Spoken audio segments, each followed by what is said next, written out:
Adani group of companies కి మా అధికారి జయేష్ రంజన్ ద్వారా లేఖ రాయడం జరిగింది.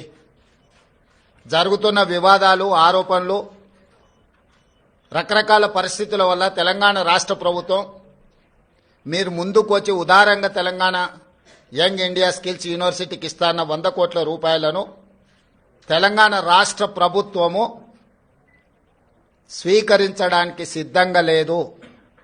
కాబట్టి దయచేసి మీ 100 కోట్ల రూపాయలను యంగ్ ఇండియా స్కిల్స్ యూనివర్సిటీకి బదిలీ చేయొద్దు అని చెప్పి విస్పష్టంగా వారికి లేఖ రాయడం జరిగింది. ఈ పత్రికా సమావేశం ద్వారా పక్క రాష్ట్రాలు, పక్క దేశాలలో అదానీ గ్రూప్ ఆఫ్ కంపెనీస్ మీద జరుగుతున్న వివాదానికి తెలంగాణ రాష్ట్ర ప్రభుత్వానికి ఎలాంటి సంబంధం లేదు.